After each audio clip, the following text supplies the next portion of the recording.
Assalamualaikum warahmatullahi wabarakatuh. Selamat siang semuanya, teman-teman sahabat Inspirasian. Izin bertanya, apakah suara saya terdengar jelas? Kalau boleh jawab di kolom chat ya. Baik, saya akan mulai live Instagramnya sebentar lagi.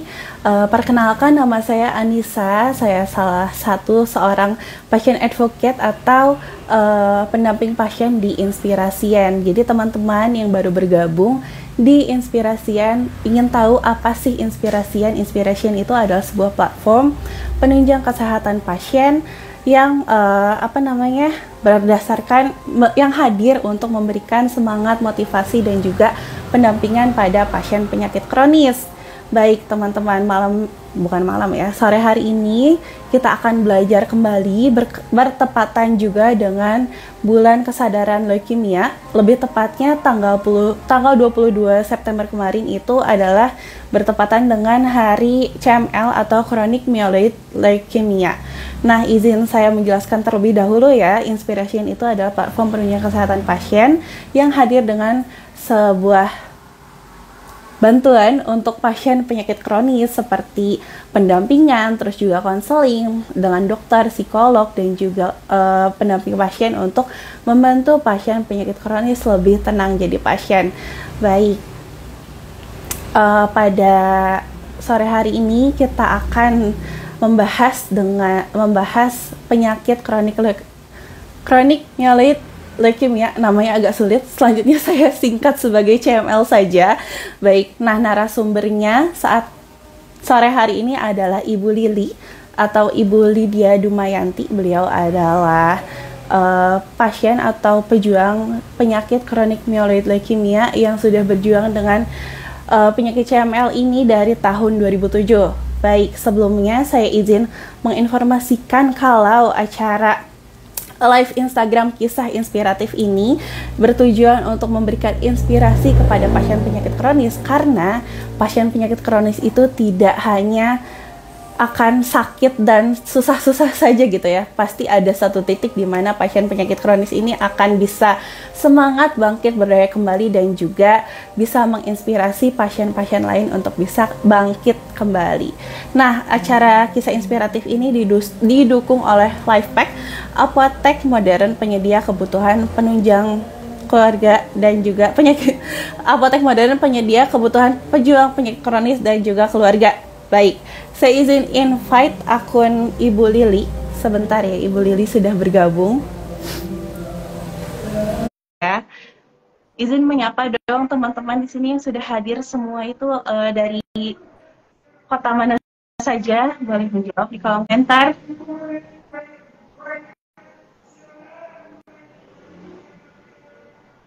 Halo, assalamualaikum Ibu Lili, apa kabarnya? Waalaikumsalam, Tenisa. Alhamdulillah baik. Baik, alhamdulillah. Ibu, apakah Ibu dalam keadaan sehat? Alhamdulillah, ini hari kelima puasa obat persiapan untuk WBS. WBS, baik. Nah, tadi Ibu sempat membahas WBS ya, padahal kita dalam judulnya kronik myeloid leukemia. Namanya sulit banget. Saya singkat CML aja ya, Bu ya. Jadi yang saya baca dari profil Ibu nih ya, sebelumnya kalau Ibu itu adalah pejuang CML dan juga kanker tiroid ya Ibu ya? Ya. Baik, ternyata double cancer, berarti Ibu selama ini Ibu kuat banget menjalani hidup kronis. Baik, oh ini ada yang menjawab, katanya Tangerang lagi panas banget nih, katanya. Apakah di tempat Ibu panas banget? Panas banget. Panas. Semoga tetap sehat dan semangat ya Ibu Lili ya. Amin, amin, amin. Ya. Baik Ibu, semoga acara ini bisa memberikan inspirasi untuk teman-teman pasien penyakit kronis ya Ibu. Ibu boleh menjelaskan Ibu mengenai CML itu apa? Oke, selamat sore Tenisa, selamat sore teman-teman yang bergabung di acara live Instagram Inspiration. Terima kasih saya ucapkan atas kesempatan yang diberikan pada hari ini, di mana saya diminta untuk berbagi cerita tentang apa itu CML dan pengalaman saya sebagai pasien CML.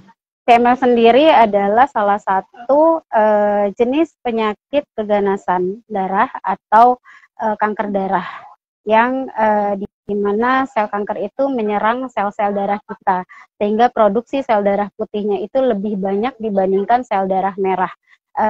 Kelebihan produksi sel darah putih tersebutlah yang disusupi oleh sel-sel kanker, di mana kita tahu bahwa produksi sel darah itu kan adanya di sumsum tulang. Jadi si sel kanker ini dia bersemayamnya di dalam sumsum tulang kita. Begitu Teh Nisa, simpelnya, sederhananya. Baik Bu Lili. Nah yang Nisa tahu ya Bu ya, leukemia itu kan ada dua ya Bu ya, yang akut sama yang kronis. Nah yang CML ini yang kronis kan ya? Iya, betul. Leukemia granulocytic kronik atau myeloid leukemia. Baik.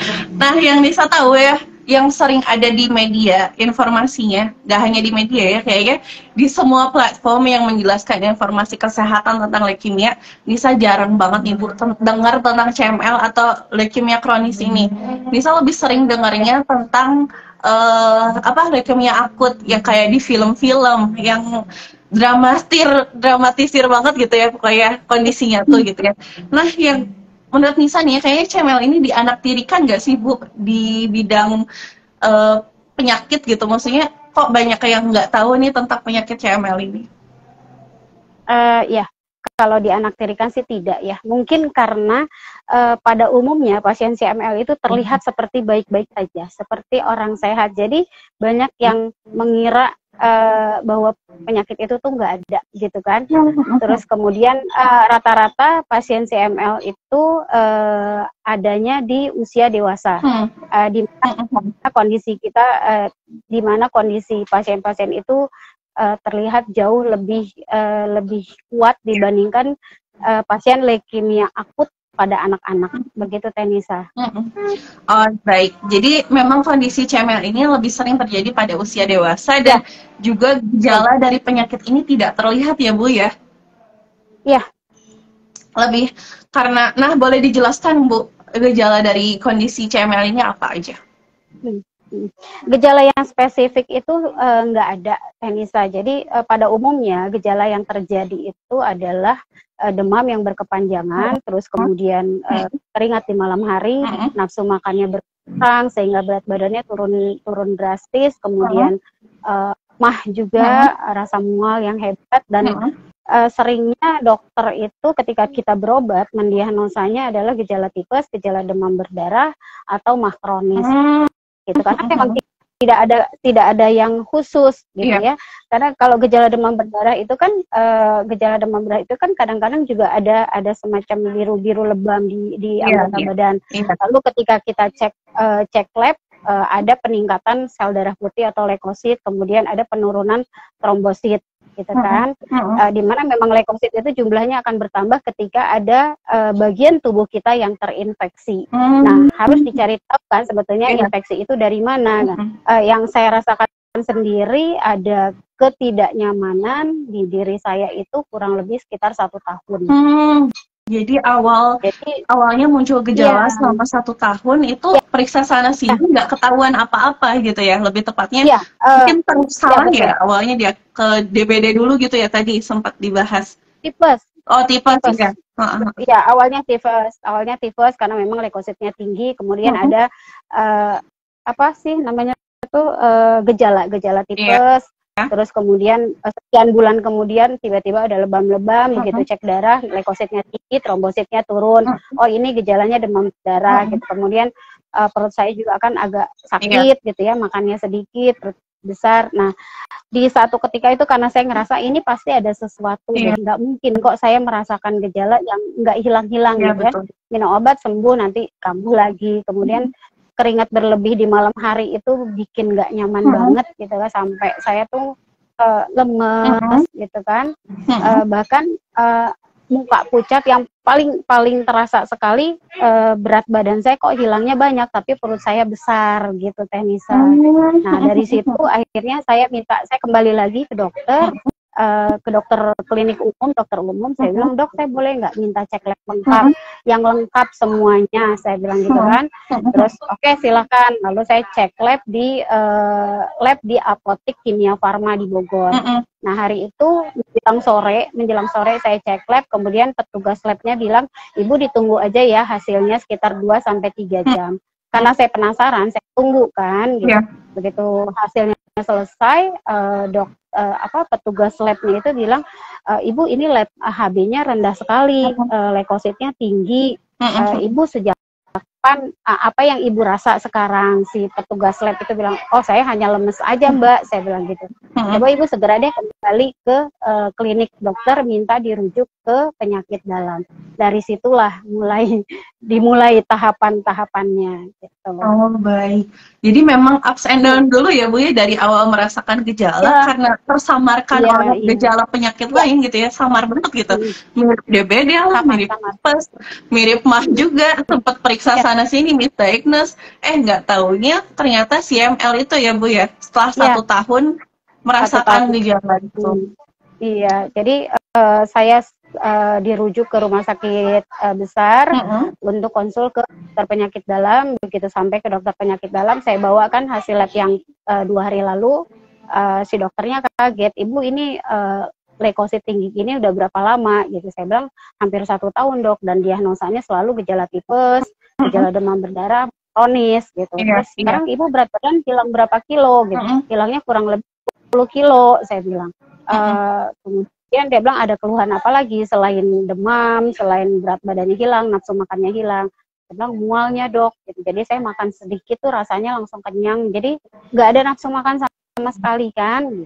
Kemudian dokter cek lagi, cek fisik, dokternya bilang, bu mohon maaf ini bukan lambung yang bermasalah, tapi limpa membesar. Limpa ibu membesar, limpanya menekan lambung sehingga ibu menjadi makannya sedikit pun rasanya bugar, jadi rasa mual, kenyang, itu yang menyebabkan. Nah, saya kaget kan, kok bisa sih dok, limpa saya bisa jadi besar gitu.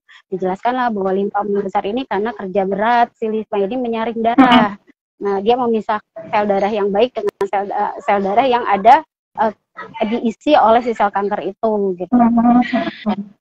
Saya bilang lagi, dok, ini kenapa? Saya bilang, saya juga belum tahu dok, bu ini kenapa. Kita ulang cek labnya, tapi sampel darah ibu kita bawa ke Jakarta karena di Bogor tidak ada lab khusus hematologi yang akan saya tuju. Dari situlah mulai ada kecurigaan teh. Jadi udah wah. Jadi itu ada pemeriksaan khususnya kah sebelumnya Bu? Karena dibawa ke Jakarta itu? Iya, awalnya dibawa dulu sampel dari darah tepi, dibawa ke Jakarta. Hasilnya itu saya ingat diperiksa, saya masuk rumah sakit hari Sabtu, hasilnya keluar hari Senin sore. Senin sore dokter melaporkan hasilnya, Bu mohon maaf hasil dari pemeriksaan lab yang kemarin itu di sini tertulis bahwa ibu ya dokternya ragu-ragu juga untuk menyampaikan hasil sebenarnya. Lalu saya bilang, dok nggak apa-apa, bilang aja apa hasilnya gitu kan, supaya saya jadi malah lebih siap mental saya. Dokter bilang, bu ini kemungkinan leukemia gitu. Leukemianya tipe apa dok? Kalau di sini sih tertulisnya suspeknya leukemia akut, tapi untuk pembuktiannya nanti untuk penegakan diagnosanya ibu harus melakukan pemeriksaan pemeriksaan penunjang BMP, pengambilan cairan sumsum dari tulang belakang. Ya, nah dan ibu harus ke Jakarta, di Bogor juga nggak ada teh. Oh, jadi pengobatannya keluar kota juga ya Bu ya, karena di Bogor nggak ada. Belum ada. Gitu. Sampai sekarang bahkan pengobatannya selalu ke Jakarta ya Bu ya? Ke Jakarta, betul. Nah Ibu boleh cerita sedikit nggak Bu, selama tadi saya sempat baca dari profil Ibu ya, Ibu didiagnosanya dari tahun 2007, sekarang udah 2023, berapa tahun ya? 16. Berarti 16 tahun dengan leukemia CML ini.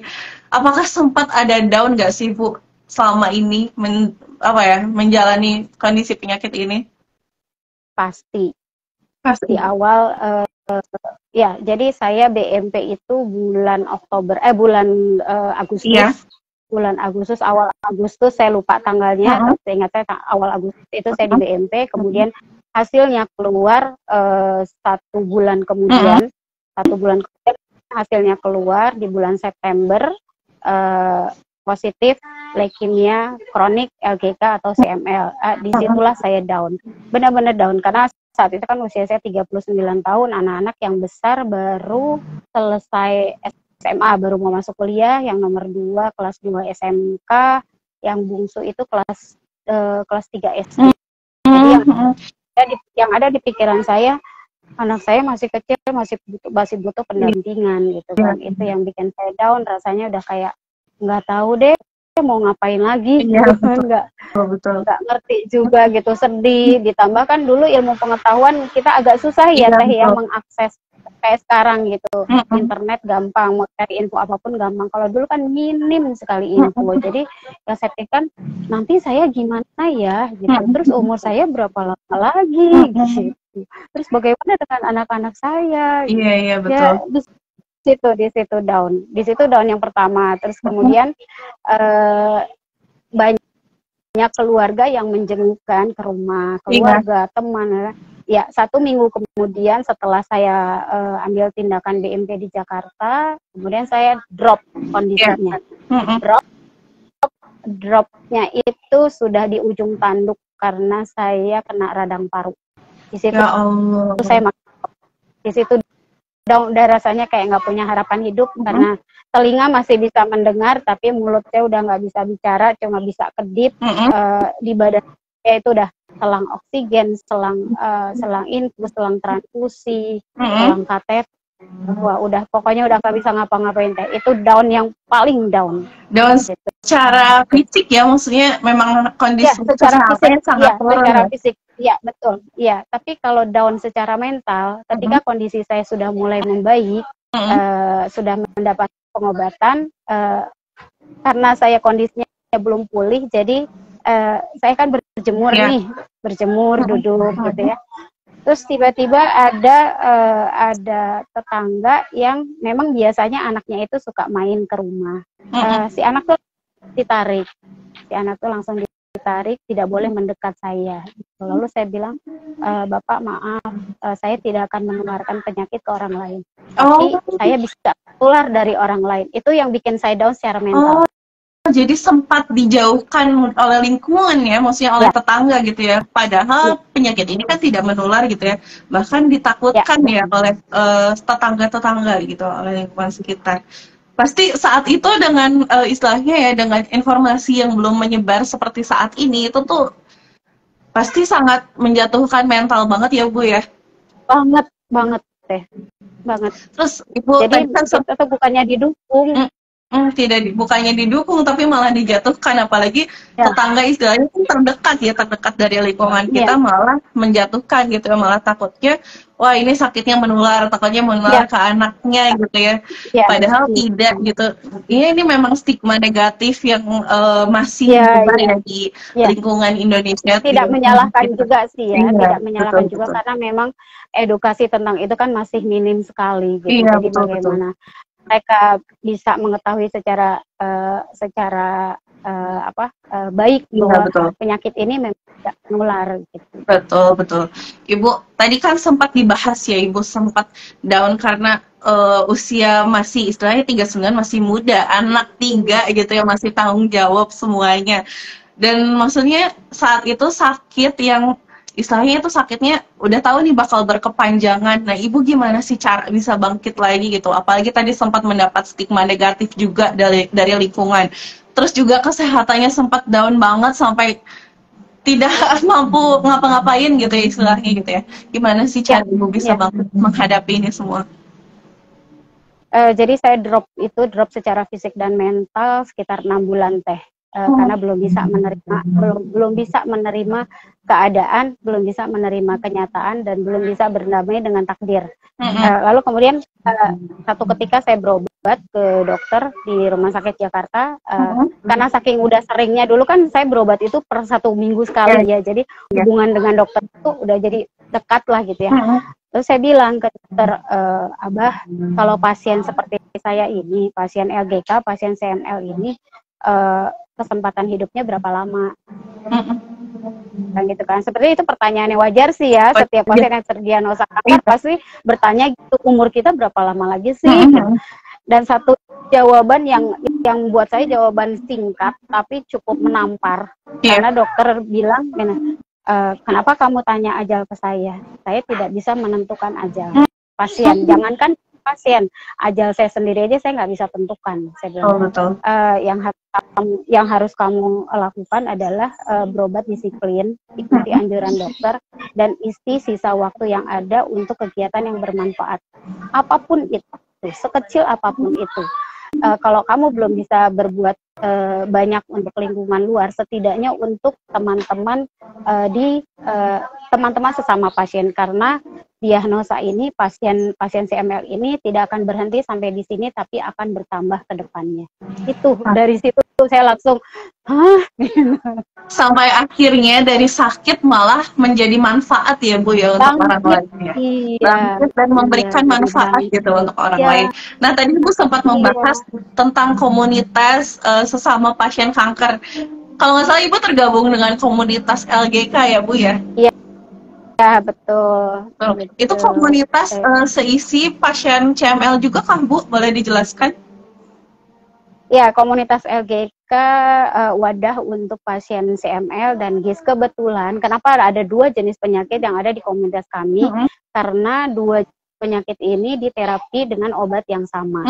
Dan LGK sendiri bukan hanya ada di Jakarta, LGK itu sudah banyak di beberapa ibu kota provinsi. Kurang lebih, rasanya sih sudah lebih dari 10 sekarang.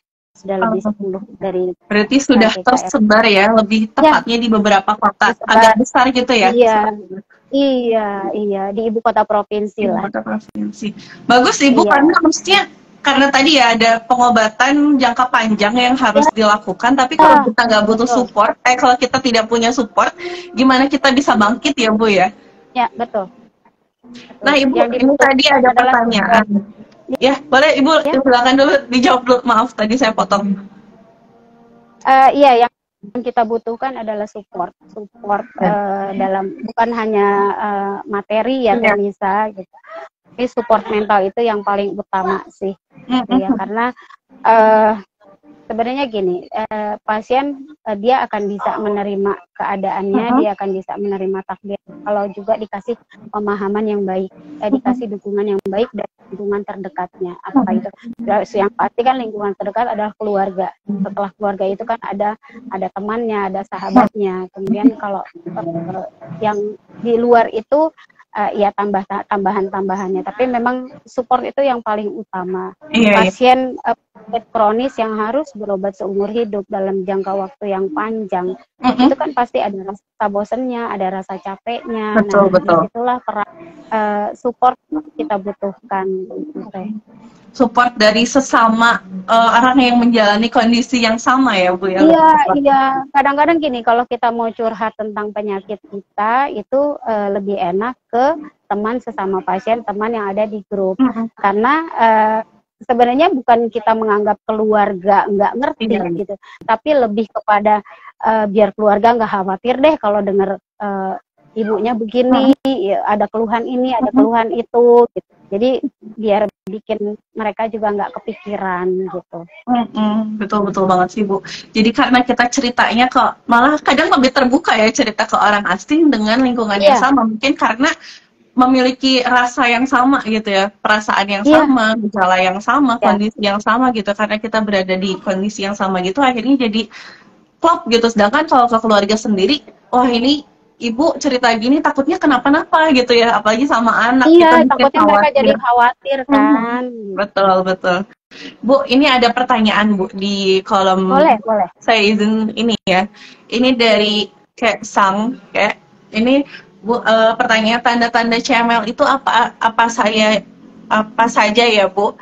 Saya pernah dengar soal biru-biru gitu tadi badannya. Nah, mungkin tadi Ibu sempat jelaskan ya kalau gejala dari CML itu biru-biru. Seperti lebam-lebam gitu ya. Mungkin ada yang membedakan nggak sih Bu lebam-lebamnya CML dengan lebam-lebamnya kondisi lain gitu Bu? Boleh dijelaskan Bu? Seperti yang tadi saya bilang, tanda spesifik gejala yang khusus itu hampir tidak ada. Tapi biasanya kalau kita sudah mengalami demam berkepanjangan, kemudian ditambah dengan berat badan yang hilang, terus setelah cek darah juga ada penurunan trombosit atau kenaikan trombosit, ditambah dengan leukosit tinggi, HB yang turun. Nah, sebaiknya kita berobatnya lebih maksudnya minta arahan dokter, dok, boleh nggak saya dicek lebih detail lagi, saya takutnya ada apa-apa gitu. Wah, benar, berarti karena gejalanya tidak spesifik dan ketika ada gejala yang berkepanjangan tapi tidak selesai gitu ya, mungkin kita bisa ajukan diri ya ke dokter mungkin untuk jadi lebih aktif ya, jadi mengadvokasi diri sendiri juga gitu, karena kondisi ini agak beda nih dari yang seharusnya gitu ya. Jadi kita minta bantuan, dok saya, jadi kita yang harus proaktif ya dengan kondisi kita, dengan untuk mengkomunikasikan kondisi kita juga ke dokternya gitu ya. Baik Bu, ini ada pertanyaan lanjutan Bu. Dari Mbak Astriani Dwi, Ibu Lili apakah memiliki riwayat keluarga yang juga CML atau kanker lain? Apakah Ibu Lili masih tetap kontrol sampai sekarang, sampai saat ini? Terus juga pemeriksaan monitoringnya apa saja Bu? Oke, terima kasih Mbak Astriani. Saya akan menjawab pertanyaan yang pertama, apakah saya ada keturunan? Tidak, saya tidak punya keturunan dan di keluarga saya baru saya. Dan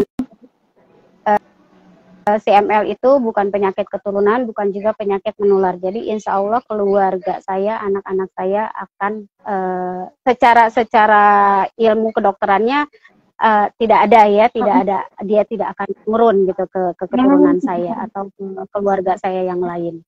Dan saya pun tidak mendapatkan itu dari keluarga saya yang di atas. Terus yang kedua berobat, ya berobat sampai sekarang masih dilakukan karena memang harus seumur hidup berobat, tapi ada program namanya penghentian, mungkin seperti di tiroid ya, ada remisi kita bisa berhenti sementara untuk minum obat, tapi ada syarat dan ketentuannya. Syarat dan ketentuannya adalah monitoring BCR-ABL-nya itu. BCR-ABL itu pemeriksaan molekulernya harus mencapai 0,00 kurang dari 0,001% itu selama berapa tahun berturut-turut. Kalau nggak salah sekitar 3-4 kali pemeriksaan berturut-turut, dan ketika kita lepas pengobatan kita tetap harus melakukan pemeriksaan monitoring itu Nisa, per 3 bulan sekali dan per 3 bulan sekali. Sayangnya pemeriksaan BCR-ABL monitoring ini belum bisa dibantu oleh pemerintah. Jadi belum bisa. Kita berharapnya suatu saat itu bisa di-cover, bisa dibantu dari pemerintah. Iya, kementerian. Mudah-mudahan bisa karena biayanya lumayan teh, Boleh. Terus yang nggak Bu, biayanya itu kira-kira berapa Bu? Biayanya? Iya. Sekitar 3 juta. 3 juta satu kali pemeriksaan. Kali pemeriksaan, dan itu butuh pemeriksaan berulang gitu ya untuk monitoring dari kondisi tersebut. Iya. Monitoring. Nah, ini menyambung nih dengan pertanyaannya tadi. Pemeriksaan monitoringnya apa? Itu ketika pasien sudah melakukan terapi obat oral, TKI namanya, tyrosine kinase inhibitor, ada yang first line, ada yang second line. Ketika pasien sudah melakukan pengobatan ini, si pasien harus melakukan monitoring yang tadi saya bilang BCR-ABL. Di situ akan terlihat respon obat terhadap tubuh kita itu seberapa besar. Diharapkan 1 tahun pasien, malah seharusnya 3 bulan pertama ketika pasien mengkonsumsi obat TKI, dia sudah harus melakukan pemeriksaan BCR-ABL supaya terlihat. Kalau misalkan dalam jangka waktu 3 bulan sudah mencapai mencapai nilai yang diharapkan, artinya obat tersebut respon. Kalau sampai di bulan ke-6 tidak tercapai, artinya bisa dikatakan obat yang dikonsumsi tidak merespon dengan baik. Ada kemungkinan si pasien akan diganti obatnya. Kalau sampai di bulan 12 hasilnya tetap baik, artinya dia cocok dengan obat itu, dan itu pemeriksaan boleh dilanjutkan minimal per 1 tahun sekali, dan biaya pribadi. Biaya pribadi karena sampai sekarang kita tidak di cover dengan BPJS. Tadi ada pertanyaan juga. Belum di cover. Belum di cover 3 juta nih dari KCHYASS ya SASK Cahya S. Bingung bacanya ya itu apa ya? Enggak, Bu? Cahya, iya. Belum katanya. Belum di cover BPJS, Kak. Untuk pemeriksaan BCR-ABL kuantitatif ya, tapi kalau BCR-ABL BCR-ABL kuantitatif dan kualitatif itu belum termasuk biaya pemerintah. Jadi harus biaya pribadi. Tadi kan Ibu sempat bahas ya kalau kita berdoa sama-sama ya. Kita berdoa sama-sama, mudah-mudahan satu saat itu bisa dibantu oleh pemerintah. Amin.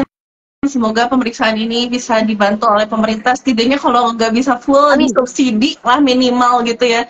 Iya. Tidak subsidi karena ini pemeriksaannya penting banget dan pasien CML itu mulai banyak yang monitoring. Iya. Iya. Kenapa itu diperlukan? Ya tadi seperti yang saya bilang, untuk memonitoring apakah obat ini cocok gitu untuk si pasien. Nah tadi Ibu sempat sebutkan ya kalau Ibu tidak ada riwayat CML di keluarga, kanker apapun, kanker lain juga tidak ada. Jadi Ibu menjadi yang pertama di keluarga mungkin ya. Pionir. Diagnosa kanker. Betul. Tadi juga Ibu sempat menyebutkan kalau sekarang double cancer ya dengan kanker tiroid juga ya. Ya. Apakah di keluarga juga ada kanker tiroid kah, Bu? Tidak ada. 2 kanker tanpa riwayat kanker di keluarga gitu ya. Jadi memang suatu kejadian kanker itu bisa kejadian pada siapapun gitu, istilahnya random kayak ya sudah takdirnya seperti itu. Iya. Nah Ibu juga tadi dan dua-duanya kanker primer. Kanker primer dua-duanya dan bukan berkaitan ya karena kanker primer jadi udah berkaitan. Baik Ibu, tadi kan sempat dibahas ya mengenai pengobatan, masih monitoring juga masih menjalani pengobatan dan juga monitoring. Nah Ibu, apakah ada kemungkinan remisi atau berhenti obat dari CML ini? Ada kemungkinan, tadi saya sudah ulas sedikit, yang di TFR, namanya, trial free remission, artinya berhenti obat dalam jangka waktu tertentu dengan syarat pasien sudah mencapai nilai MMR, MMR, aduh saya lupa. Nih, mohon maaf, agak sering ngeblank karena tiroidnya. Ya. Iya. Jadi syaratnya pasien sudah mencapai 0,00% selama beberapa kali, kemudian pasiennya bersedia untuk melakukan, ketika dihentikan obatnya, pasien bersedia melakukan pemeriksaan BCR-ABL monitoring per 3 bulan sekali dengan biaya pribadi. Gitu. Dan kekambuhan itu tidak bisa ditentukan kapan datangnya. Bisa jadi ia akan aman sampai sekian tahun ke depan, bisa jadi juga 1 tahun kemudian sudah kembali lagi. Gitu. Jadi karena tidak bisa dikendalikan ya situasinya ya, jadi ya memang harus monitoring terus gitu kondisinya per 3 bulan sekali itu ya. Iya nih Tenisa, ada tambahan keterangan dari Kang Andrian, treatment free remission TFR, dan ralat dari beliau bukan MMR tapi DMR, deep molecular response. Iya, deep molecular response. Kayaknya Kang Andrian ini CML juga kah? Apakah temannya Bu Lili? Boleh dijapri deh nanti di DM ke beliaunya langsung. Baik, kayaknya karena hafal ya mungkin DMR itu ya tadi sebagai pemeriksaan monitoring untuk CML. Nah Ibu, ini ada pertanyaan, sebentar saya scroll dulu, mana tadi? Nah ini dari F Fahmi S, aduh namanya susah. Fahmi TRS TSRM Bu, bagaimana untuk menghadapi stigma negatif mayoritas orang-orang dengan cap penyakitan nih Bu? Apalagi Ibu sudah menjalani penyakit ini 16 tahun lalu hingga saat ini, terus juga sekarang 2 kanker. Nah, gimana sih Bu? Tadi Ibu sempat bahas mendapatkan stigma negatif dari tetangga, dianggapnya sakitnya menular sampai nggak mau ada tetangga yang mendekati gitu ya, karena takutnya jangan dekatkan ibu nanti menular sakitnya, padahal kan sakitnya tidak menular. Itu salah satu stigma negatif tentang penyakit yang ada di masyarakat kita ya Bu ya. Nah, bagaimana Ibu tadi mensiasati atau menghadapi stigma negatif tersebut? Yang pertama, yakin ke diri sendiri dulu. Yakin bahwa kita sebagai pasien CML, saya bicara di sini sebagai pasien CML, bahwa pasien CML itu tidak akan menularkan ke orang lain, tidak akan menularkan juga ke keluarga kita. Kemudian kita buktikan bahwa kita sebagai pasien bisa melakukan hal-hal seperti hal yang orang normal lakukan. Lalu kalau lebih ke diri kita sendiri itu, saya nggak peduli orang mau berkata apa, saya yang tahu kondisi diri saya seperti apa gitu. Justru saya jadi semakin tertantang kalau ada orang yang memandang negatif ke diri saya. Saya akan buktikan bahwa saya bisa hidup dengan baik, saya bisa bermanfaat untuk orang lain. Bismillah. Kita seperti gini deh, Tenisa, kita jangan ambil pusing orang-orang yang menilai itu, tapi kita cari bagaimana kita bisa meyakinkan diri kita bahwa saya bisa seperti orang lain, gitu. Bahwa pasien kanker itu nggak harus dikasihani. Pasien kanker itu bukan berarti dia akan mati besok gitu, dan yang sehat juga belum tentu panjang umurnya dibanding kita. Gitu. Iya. Karena memang kematian itu hanya Tuhan yang tahu gitu ya. Jadi kita tidak punya kuasa untuk itu gitu ya. Dan tadi aku sempat membahas kalau kanker itu bukan akhir dari segalanya gitu. Jadi pasti bisa bangkit lagi ya Bu ya. Ditambahkan lagi gitu keterangan dari Kang Ian, survivor rate-nya sudah di atas 90%. Artinya sudah seperti populasi umum. Jadi memang pasien-pasien CML itu peluang hidupnya, tapi dengan catatannya pasien itu disiplin ya Teh, disiplin berobat, disiplin minum obatnya, dan dia tidak galau, tidak banyak mendengar arahan kiri kanan depan belakang. Dia fokus ke apa yang dokter sampaikan, apa yang dokter arahkan. Gitu. Nah, betul, tadi Ibu sempat membahas tentang tidak ikut saran dokter dan tidak istilahnya galau dengan arahan sana sini gitu ya. Apalagi stigma negatif karena di Indonesia ini masih kuat banget ya tentang pengobatan alternatif gitu ya. Terus setelah tadi dicap penyakitan, dicap penyakitnya menular gitu ya, stigma negatif itu kan sebenarnya menyebar itu karena dari ketidaktahuan kan.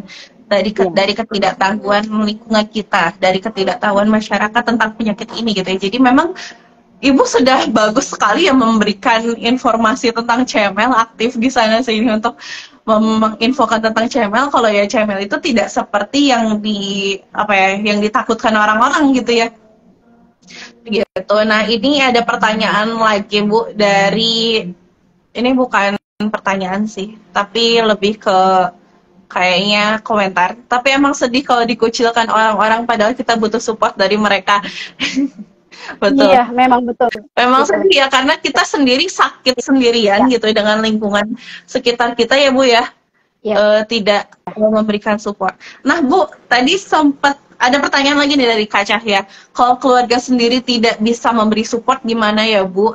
Apakah kondisi Ibu ini, kondisi keluarga tidak memberikan support ini pernah Ibu rasakan atau tidak?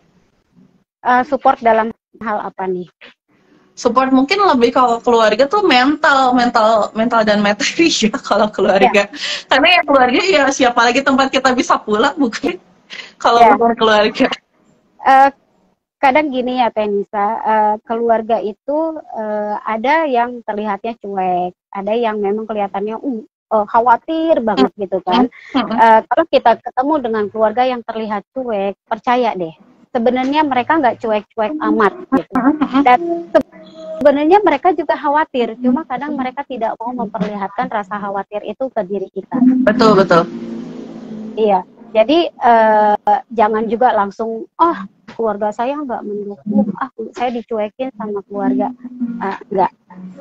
Ya, tapi supaya keluarga kita ini semakin melihat kita, oh iya ternyata keluargaku yang sakit ini ibuku atau kakakku atau adikku atau siapa gitu, oh ternyata dia kuat ya, oh ternyata dia bisa menata hidupnya, bisa membersamai hidupnya dengan si penyakit. Kita buktikan ke keluarga bahwa kita bisa.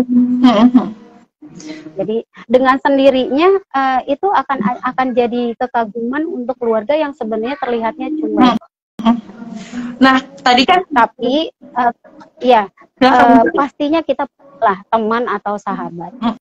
Ya, kalau saya selalu bilang ke keluarga ketika kondisi saya drop di awal, keluarga kalau ada yang menangis boleh menangis tapi jangan menangis di depan saya. Gitu. Nah, berarti point of view tadi ya tidak keluarga yang tidak support gitu ya. Mungkin kitanya karena kitanya sebagai yang sakit ya, kita merasa mungkin ya keluarga itu tidak support, padahal mungkin ya bisa jadi keluarga tersebut cuek, tapi cueknya lebih ke saya harus dukung apa nih? Mungkin mereka lebih kayak nggak tahu dukungan apa yang harus mereka berikan kepada pasien yang sakit gitu. Atau yang kedua mungkin kayaknya dia bisa deh, dia yakin deh si keluarga ini tuh sudah memiliki keyakinan kalau ibu itu yakin kalau pasien itu yakin untuk untuk mampu bangkit lagi gitu ya. Iya. Nah ini Bu, Kak Cahya lagi katanya sebagai orang-orang yang lebih vulnerable, saya pakai masker terus karena vaksin sudah tidak update lagi, terus orang-orang malah distigma karena saya pakai masker terus. Nah, apakah betul ya Bu kalau pakai masker kan mungkin karena rentan infeksi ya? Karena tadi Ibu sempat membahas ditakutkan orang lain itu ibu menularkan ke orang lain, padahal kenyataannya mungkin orang lain yang justru lebih rentan menularkan penyakitnya kepada ibu gitu ya. Boleh dijelaskan Kak Bu mengenai penularan ini Bu? Kak Cahya, kalau soal pakai masker, walaupun sekarang pandeminya sudah lewat, kita yang tahu kondisi diri kita. Sekarang ini kan ditambah polusinya juga lagi nggak bagus ya. Betul. Jadi masker untuk pasien penyakit kronis itu masih wajib, masih perlu digunakan, apalagi kalau kita banyak aktivitas di luar rumah gitu. Jadi kita yang harus melindungi diri kita. Abaikan dengan penilaian orang yang parnoan amat sih masih pakai masker, orang COVID-nya udah lewat kok. Nah, kondisi kita kan jauh lebih rentan dibandingkan mereka. Tidak hanya dengan virus COVID aja kan, batuk, terus dengan diare pun gitu ya. Intinya ya pakai aja, biarin aja orang mau ngomong apa gitu. Yang penting kita memproteksi diri kita sendiri. Kalaupun nanti ada apa-apa dengan diri kita, yang berkomentar negatif itu kan belum tentu mau direpotin. Ya, betul. Banyak akan merasakan efeknya tuh diri kita sendiri. Jadi memang karena kita yang lebih rentan tertular, jadi kayaknya kita sendiri deh yang harus sadar diri untuk jaga jarak dari orang lain atau jaga maskernya, mungkin kebersihannya lagi gitu ya. Nah Bu, ini ada pertanyaan lanjutan nih Bu dari Chris Bella. Untuk makanan, apakah ada pantangan makanan tidak Bu untuk pasien CML ini? Apakah ada pantangan makan? Apalagi Ibu sudah 16 tahun nih, apakah selama 16 tahun ini ada pantangan makan yang dijalani atau tidak? Untuk CML tidak ada pantangan makanan, tapi ada beberapa makanan yang harus dihindari, makanan atau minuman yang harus dihindari itu minuman soda, alkohol, rokok, ya, terus kemudian makanan yang mengandung pengawet, perasa, pembuatan itu harus dihindari. Tapi kalau makanan-makanan lain, selama kita tidak punya riwayat yang lain, komorbid yang lain, tidak punya riwayat kolesterol, tidak ada diabetes, tidak ada darah tinggi, boleh dimakan dalam batasan normal, tidak berlebihan. Intinya semua boleh dikonsumsi sewajarnya dan tidak berlebihan. Tadi Ibu sempat tidak berlebihan. Tadi Ibu sempat bahas katanya makanan bersoda, alkohol, rokok. Kayaknya orang biasa juga memang harus membatasi hal-hal tersebut ya, karena riwayat penyakit yang bisa datang dari makanan tersebut kayak bisa diabetes, bisa hipertensi, dan itu memang ya orang sehat saja harus dibatasi gitu ya, apalagi yang CML gitu ya. Itu general, secara general ternyata tantangan makan. Baik Bu, ini kita baca lagi. Oh, ini ada komentar dari Kang Andrian, pasien CML LGK Jabar, bestinya Bu Liti dari Bandung. Nanti silaturahmi ya Kang Andrian, supaya LGK Jabar dengan nanti silaturahmi dengan LGK Jabar gitu supaya siap. Kolaborasi ya. Ini ada komentar dari Ibu Ila Komalasari, wanita yang hebat dan kuat. Nah, itu baik. Sobat SMA saya yang ketika saya mendengar hasil lab dokter pertama kali, hasil lab itu kan saya diagnosanya suspek leukemia akut, ke Ibu Ila saya nangis habis-habisan ke dia. Jadi bukan ke keluarga saya nangis ya, tapi ke Ibu Ila. Karena Ibu Ila, teman satu penampungan itu ya Bu ya? Bukan, sahabat SMA saya, teman sebangku. Oh iya. Nih Bu, ada pertanyaan ternyata dari Kang Andrian. Bagaimana menyikapi lingkungan yang underestimate Bu Lili? Kayak terulang lagi nih pertanyaannya. Underestimate nih Bu, apakah memang meremehkan dengan kondisi Ibu ini? Ya, masyarakat banyak sekali yang masih seperti itu ya, meng-underestimate dengan kondisi kita. Tapi sebenarnya dari situ tantangan untuk kita sebagai pasien kanker untuk bisa mengedukasi, memberikan edukasi apa itu CML. Nah, kalau bisa, pastinya kan di setiap lingkungan tempat kita tinggal itu ada arisan RT, ada pengajian, kita bisa isi di situ, bisa isi sedikitlah mengedukasi dengan bahasa awam yang mudah dipahami, bahwa betul saya pasien leukemia, saya pasien CML, tapi penyakit ini adalah penyakit yang mudah diobati, mudah ditangani. Pasien penyakit ini tidak menular, penyakit ini juga tidak menurun, dan kita juga bisa tetap hidup seperti orang kebanyakan. Kita bisa melakukan banyak hal, jadi tidak ada alasan untuk menolak kehadiran kita gitu. Jadi sebenarnya kesempatan kita untuk mengedukasi masyarakat di lingkup terkecil dulu gitu. Kemudian betul, berarti karena lingkungan underestimate itu balik lagi stigma negatif, underestimate itu ya, karena mereka tidak paham, ketidakpahaman, ketidaktahuan mereka mengenai kondisi kita. Jadi justru kita yang harus menjelaskan mengenai kondisi kita dengan bahasa yang setidaknya mudah mereka mengerti gitu ya. Jadi ada juga kan biasanya pasien sakit kronis tuh langsung sakit ini biasanya pakai obat ini langsung sembuh gitu ya, obat-obat yang mungkin tidak terdaftar dengan di secara medis gitu ya, obat-obat yang ya biasanya sebenarnya itu juga salah satu cara kepedulian mereka sih, cuman karena mereka juga tidak tahu gitu ya, itu salah satu support, tapi karena didasari ketidaktahuan mungkin jadinya salah gitu ya. Baik Ibu, satu pertanyaan terakhir nih Bu sebelum ditutup sesinya, karena kita sudah hampir 1 jam live Instagramnya. Nggak kerasa ya, kita ngobrolnya seru sekali ya ternyata sore hari ini. Masih banyak yang menyimak juga karena mungkin relate dengan kondisi Ibu yang CML ini, dan juga masih semangat untuk belajar di akhir pekan ini, padahal long weekend ya dari hari Kamis gitu ya. Banyak yang udah jalan-jalan. Nah, ini ada satu pertanyaan lagi sebelum saya, ternyata Kang Andrian mengajukan pertanyaan lagi. Kalau yang underestimate sama pasien gimana nih Bu? Nah, boleh dijawab lagi Kak Bu? Diajak ngopi bareng aja Kang, kita ngobrol face to face. Biar lebih deket. Biar lebih dekat kalau sesama pasien. Iya. Mungkin karena baru terdiagnosis kali ya, atau penerimaan dengan penyakitnya itu belum menerima gitu, jadi akhirnya meng-underestimate gitu. Banyak sekali pasien-pasien yang saya pribadi pun butuh waktu 6 bulan untuk bisa menerima keadaan seperti itu. Dan ketika ada pasien baru yang menghubungi saya menjelaskan kondisinya seperti apa gitu ya, saya membiarkan pasien bercerita dulu, bercerita tentang kondisinya. Setelah itu baru saya jawab apa yang bisa saya bantu gitu. Kalau misalkan si pasiennya langsung, aduh Bu, kayaknya saya nanti nggak bakalan bisa begini deh, nanti saya nggak bakalan bisa begitu. Pasti bisa, ya bisa. Kenapa Allah kasih kita ini? Karena kita mampu, karena kita sanggup. Allah itu nggak mungkin salah kasih takdir. Gitu. Cuma kitanya aja yang belum yakin. Kitanya yang pengennya instan, pengennya kita terlalu mendengar hal-hal yang negatifnya dulu.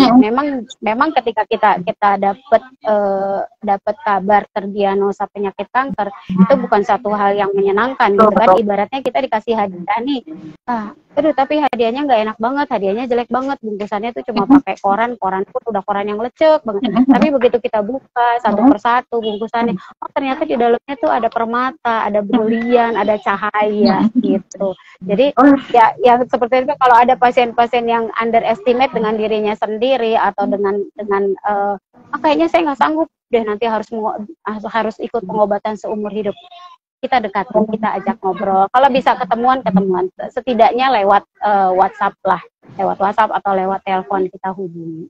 Gitu. Karena memang Tenisa untuk pasien CML ini harus minum obat seumur hidup. Seumur hidup ya, sama seperti iya, nggak boleh bolong. Dan alhamdulillahnya untuk obatnya sudah di-cover oleh BPJS per 2014. Alhamdulillah obatnya sudah di-cover. Alhamdulillah, tinggal pemeriksaannya. Pemeriksaan penunjangnya aja, kayak monitoringnya ya. Tapi kalau lab-lab yang lainnya sih termasuk. Masih ya? Sudah. Ternyata Ibu tadi sudah menjawab pertanyaan saya, padahal saya belum mengajukan pertanyaan terakhir. Tadi saya udah kejawab ya, kalau tadi dari pertanyaan. Iya, tadi maaf nih. Nggak apa-apa, Ibu bisa membaca pikiran saya ternyata. Jadi tadi tuh pertanyaan terakhirnya, gimana sih Bu menyemangati pasien-pasien dengan CML supaya bisa bangkit lagi. Nah kebetulan Ibu Lili ini juga ada sebagai pendamping pasien atau pasien advocate di Inspirasian. Jadi teman-teman yang misalnya nanti mau konsultasi mengenai CML, bisa nih pendampingan lewat Inspiration ke Ibu Lili ya. Ibu, boleh ke saya juga, boleh nanti bisa dilihat juga ada akun Instagramnya LGK, itu ada banyak. Betul. Nah tadi boleh dilanjutkan lagi Kak Bu, gimana menyemangati atau memberikan semangat untuk pasien yang saat ini sedang menjalani terus menjalani pengobatan ya, yang terdiagnosa CML gitu ya, sesama pasien dengan CML untuk bisa bangkit kembali. Bolehkah dilanjutkan kembali tadi, karena Ibu sudah dijawab pertanyaan saya. Silakan Ibu. Oke, buat teman-teman, untuk teman-teman pejuang CML dimanapun berada, khususnya yang kalau ada yang menonton ikut live kita, semangat itu harus bersyukur pastinya, yakin bahwa apa yang takdir yang Allah kasih untuk kita itu nggak akan pernah salah gitu ya. Kita yakin, kita jalani, kita patuhi semua. Pasti bosen itu ada, capek itu pasti ada, harus tiap bulan berobat, kesel pun pasti ada. Kadang-kadang pelayanan di rumah sakit tiba-tiba sistemnya error lah, apalah gitu. Tapi kembali lagi, kita manusia, kita berusaha sebaik mungkin, hasil akhirnya Allah yang menentukan. Tetap semangat, karena sekarang jauh banyak kemudahan yang bisa didapat. Salah satunya obat tadi yang harusnya kita konsumsi seumur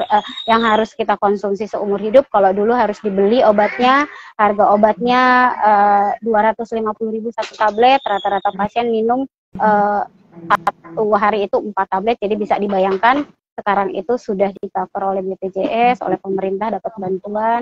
Semangatnya tetap dijaga, karena hidup itu milik kita. Kita mau bawa kemana, ya kita yang harus merancang. Kalau kita nggak disiplin, kita sudah tahu akibatnya apa, gitu. Dan sedangkan yang konsumsi obatnya disiplin pun ada masanya dia suka error. Jadi tetap semangat, harus dijaga. Yang harus dikalahkan itu bukan penyakitnya, tapi rasa bosan, rasa malas, rasa tidak percaya diri. Penyakitnya itu kita kenali, karena dia akan ada sepanjang hidup kita.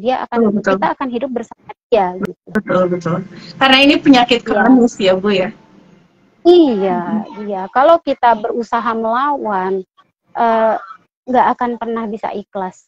Baik. Jadi garis bawah ini, jangan lawan penyakit kronis. Kalau dilawan, kita nggak akan bisa ikhlas itu, baik. Iya, yang dilawan itu kebosanannya, kemalasannya, terus kegalauannya, itu yang harus dilawan. Ini kata-kata disiplinannya yang harus dilawan.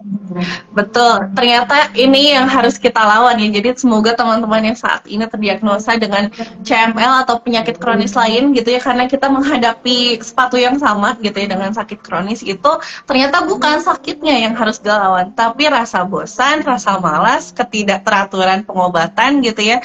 Jadi karena apa ya, maksudnya wajar untuk merasa sedih, wajar untuk merasa malas, bosan, lelah, pasti wajar karena ini istilahnya kayak maraton ya, jangka panjang gitu sampai seumur hidup gitu ya, pasti wajar, sangat manusiawi untuk lelah, untuk malas gitu ya. Cuman kita harus bisa mencari cara untuk bangkit kembali gitu bagaimanapun kondisinya, betul ya Bu? Iya, betul sekali Tenisa. Baik. Kita ada di ujung acara nih ya Bu, izin menginfokan gitu ya. Semoga teman-teman juga masih standby. Nah, kita mau kasih sekalian nih promo diskon sekarang ya teman-teman. Member Inspiration sekarang dapat diskon tambahan tiap beli obat dan vitamin di Apotek Lifepack. Catat kodenya ya, Inspirasian 2023. Kodenya Inspirasian 2023. Cara pakainya itu tinggal masukin kode pas kamu lagi check out obat atau vitamin kamu di Apotek Lifepack. Yang lebih spesial lagi, kamu juga bakal dapat diskon ongkir nih. Oh iya, semua produk obat dan vitamin di Lifepack juga sudah jaminan original dan lisensi BPOM. Jadi teman-teman bisa belanja kebutuhan obat di Apotek Lifepack aja, seriusan deh. Karena semua produknya lengkap, asli, berkualitas, terus paymentnya juga mudah. Buruan deh pesan obat kamu di Lifepack sekarang biar nggak kehabisan kode vouchernya. Cek langsung di Instagram @lifepack.id. Nah, Ibu, kita sudah ada di akhir penghujung acara. Semoga Ibu Lili sehat selalu ya Ibu ya. Amin. Terima kasih Tenisa. Cuaca yang saat ini sedang tidak jelas, panas sekali setiap hari saat ini. Semoga juga kondisi Ibu terus membaik, terus stabil gitu ya dengan 2 kankernya ini. Apalagi Ibu juga sedang menjalani WBS tadi ya kalau di kanker tiroid itu ya, untuk monitoring kondisi ya. Pemeriksaan tahunan. Semoga semua pemeriksaannya baik leukemianya, CML-nya ataupun kanker tiroidnya stabil. Ibu sehat selalu, panjang umur dan juga selalu diberkati kehidupannya. Amin. Assalamualaikum Ibu, saya izin pamit undur diri. Waalaikumsalam, terima kasih. Semoga bermanfaat. Terima kasih Ibu. Nah, saya izin membacakan juga ini ada penutup. Nah, semoga kiranya acara ini dipersembahkan oleh Inspiration, platform penunjang kesehatan pasien dan pendampingan pasien di Indonesia ini bermanfaat dan membuat pasien bisa tetap tenang jadi pasien. Terima kasih semua atas kehadirannya untuk sore hari ini. Saya tutup live Instagramnya dan semoga teman-teman semua audiens di sini juga sehat selalu dan juga terinspirasi dengan kisah inspiratif dari Ibu Lili. Assalamualaikum warahmatullahi wabarakatuh. Waalaikumsalam warahmatullahi wabarakatuh.